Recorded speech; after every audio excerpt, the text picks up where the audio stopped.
Hoje em dia, especialmente as novas gerações, tendem a usar os sonhos dos outros e não estão mais acostumadas a usar sua própria imaginação, o que resulta em se deixarem manipular por terceiros que, no entanto, nem sempre instilam nos jovens conceitos e pensamentos apropriados para o crescimento espiritual. Além disso, quero lembrar que a imaginação auxilia na comunicação com Deus na oração pessoal. Portanto, é 140 importante estar treinado. Essa é a preocupação que me aflige, especialmente em relação às gerações futuras. Agora, voltemos aos nossos tempos atuais. Penso que é legítimo questionar se nós, hoje em dia, somos capazes de compreender o poder dessas palavras sagradas. Os apóstolos imediatamente não entenderam como era possível que o vinho se transformasse no sangue do Mestre, de acordo com sua vontade, enquanto ele ainda estava vivo. E agora, somos capazes de compreender esse mistério? Existe uma explicação que pode nos ajudar a entender melhor tudo isso? Eu acredito que sim. Sabemos que para Deus nada é impossível. Se ele transformou o pão em seu corpo e o vinho em seu sangue quando ainda estava vivo, o motivo é simples. Ele quis mostrar e ensinar a todas as gerações futuras que não é necessário recorrer ao seu sangue na cruz todas as vezes, mas, de acordo com sua vontade, isso pode ser feito em todos os altares do mundo. Para aqueles que têm dúvidas sobre tudo isso, lembremo-nos de que, mesmo quando nascemos, ele concede seu espírito a cada corpo humano. Essas duas coisas, temporariamente unidas, representam cada um de nós, tornando-nos a sua imagem e semelhança. É importante lembrar e afirmar que nós somos o espírito a quem foi atribuído um corpo, e não o contrário. Podemos também afirmar que nosso corpo envelhece, mas nosso espírito, que é eterno, não envelhece. Podemos dizer que nosso corpo morrerá, mas nosso espírito, com certeza, não morrerá. Portanto, o que Deus faz a cada vez que nascemos, ele também pode fazer em todos os altares, doando e incorporando seu próprio espírito durante a consagração, na hóstia e no vinho. Na minha opinião, o dia da última ceia não terminou à meia-noite como os outros dias. Tenho certeza de que o tempo daquele dia sagrado se fundiu e se completou com o tempo do dia de sua morte na cruz. Lembramos que uma parte do povo e uma parte do clero condenaram Jesus à morte porque não acreditaram nele. Assim, o grande mistério do sacramento da Eucaristia, que teve início durante a Santa Ceia, se completou na cruz, quando Jesus, sofrendo imensamente pelas torturas infligidas a ele e pelas dolorosas feridas dos pregos que atravessaram sua carne, isto é, o meu corpo, com o precioso sangue jorrando de suas santas feridas, isto é, o meu sangue, disse: Pai, perdoa-lhes, pois não sabem o que fazem. Com essas palavras, Jesus completou o mistério da Eucaristia, dando significado a tudo o que tinha começado durante a última ceia, com o perdão dos pecados que seu preciosíssimo sangue pode destruir e purificar. Portanto, esses dois famosos dias fundidos juntos nunca terminarão à meia-noite. Eles viverão para sempre. Sempre que participamos de uma missa, também fazemos parte da última ceia. Não são mais apenas os 12 apóstolos participando da última ceia. Desde então até hoje, bilhões de nós em todo o mundo participamos junto com os apóstolos, Maria e, infelizmente, até mesmo com vários Judas nessa ceia sagrada. E isso sempre será assim pela graça de Deus até o último dia, para todos aqueles que desejarem participar, sem exceção, agradecendo a Deus.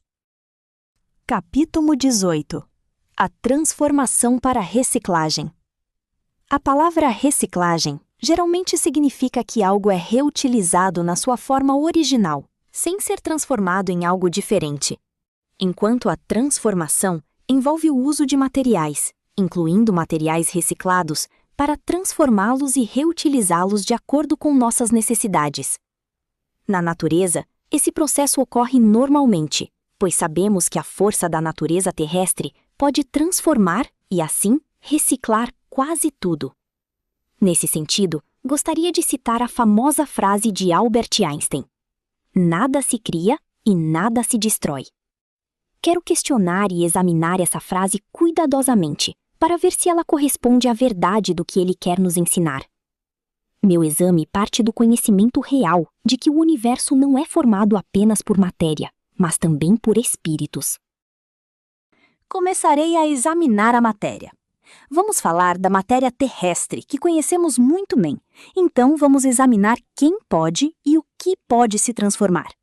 Portanto, podemos tomar como exemplo os seres vivos, que na Terra têm o poder de transformar substâncias presentes em nosso sistema terrestre.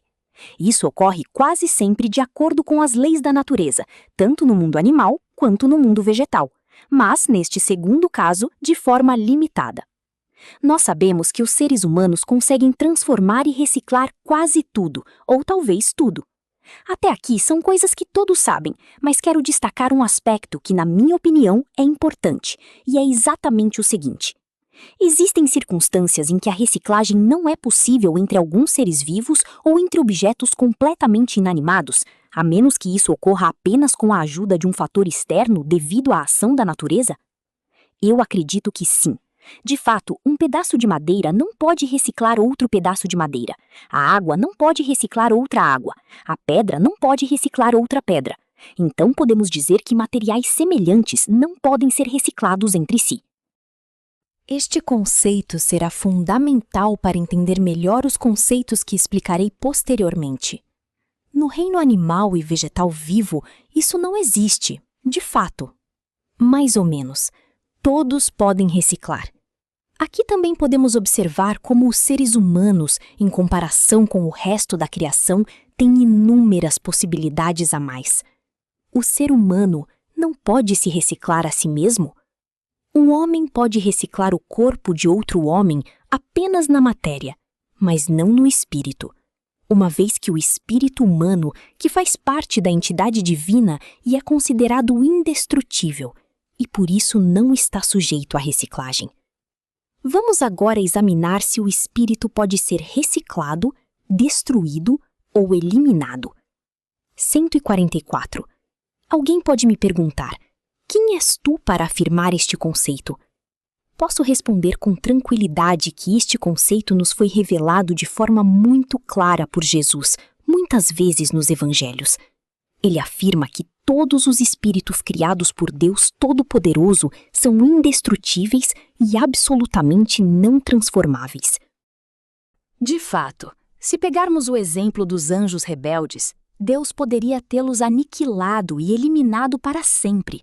Em vez disso, ele apenas os excluiu, e é isso que fará com cada um de nós no seu julgamento pessoal.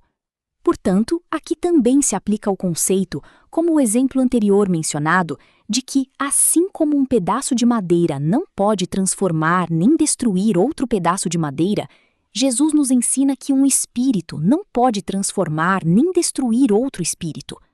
Então, a pergunta pode surgir espontaneamente.